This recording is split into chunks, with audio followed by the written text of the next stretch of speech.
नमस्कार, आप देख रहे हैं लोकवार्ता न्यूज़। हमारी खबरें देखने के साथ ही हमारे चैनल को लाइक और सब्सक्राइब ज़रूर करें। राजस्थान विधानसभा में स्पीकर वासुदेव देवनानी ने बीते दिनों सदन में चल रहे गतिरोध को लेकर एक एक्शन प्लान लागू करने का ऐलान किया है, जिसके तहत अब विधानसभा में लोकतांत्रिक मर्यादाओं की अनदेखी नहीं की जा सकेगी। अगर कोई विधायक आसन के सामने हंगामा और अवहेलना कर गरिमा को ठेस पहुंचाएगा, तो उसे बिना किसी प्रस्ताव के तत्काल प्रभाव से निलंबित कर दिया जाएगा। विधानसभा स्पीकर देवनानी के इस प्रस्ताव का सत्ता पक्ष ने भी स्वागत कर समर्थन किया है। माना जा रहा है कि उन्होंने ये निर्णय बीते दिनों पीसीसी चीफ गोविंद सिंह डोटासरा के डायस के करीब पहुंचकर हंगामा करने के कारण किया है। गौरतलब है कि विधानसभा में सरकार के मंत्री अविनाश गहलोत के विवादित बयान के बाद सदन में लगातार गतिरोध बना हुआ है। इस कारण बजट सत्र की प्रक्रिया बाधित हो रही है।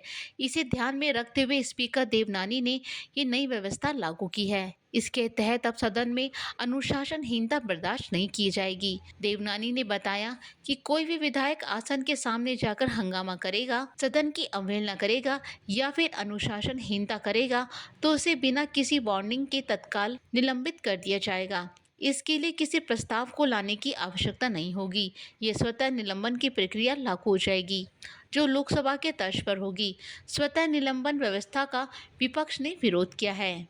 वहीं विधानसभा स्पीकर की नई व्यवस्था को लेकर सत्ता पक्ष ने समर्थन करते हुए इसका स्वागत किया है। सत्ता पक्ष ने कहा कि इस कदम से अनुशासनहीनता पर रोक लगेगी।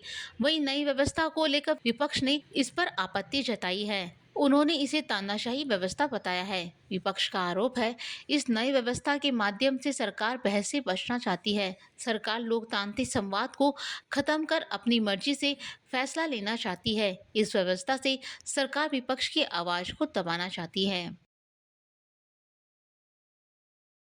आपको बता दें कि विधानसभा में speaker Devnani PCC chief Govind Singh Dotasra के बयान से आहत होकर भावुक हो गए। इस दौरान उन्होंने अपनी पीड़ा सुनाते हुए उन्होंने डोटासरा के लिए यहाँ तक कह दिया कि ये विधायक बनने के योग्य भी नहीं है।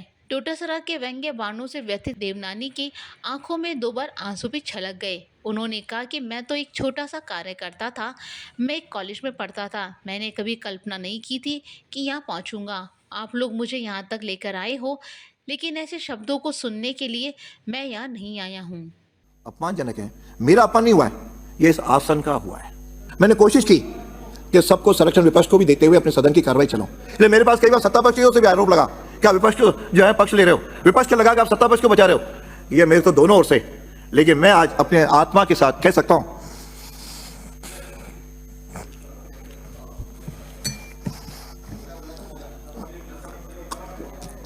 कि मैंने कभी भी पक्षपात नहीं किया और न करूंगा। इसके बाद भी यदि इस तरह के शब्द सुने जाए तो मन को पीड़ा होना स्वाभाविक है। समझौते में वार्ता उन्होंने भंग की, इसके बाद भी वो इस तरह का बाहर अभी भी टीवी पे जिस तरह का अपना शब्दों का उपयोग करें, विरोध होता है, मैं सहमत नहीं होता, असहमत हूं, विरोध होता है, ये सब बचा। लेकिन सदन के लिए और अध्यक्ष के लिए, आसन के लिए आज भी जिन शब्दों का उपयोग हो रहा है, क्या ऐसे वातावरण में कोई बात होना कितना उचित होगा, यह आप सदन तय करें, उसे मैं तय नहीं करूंगा।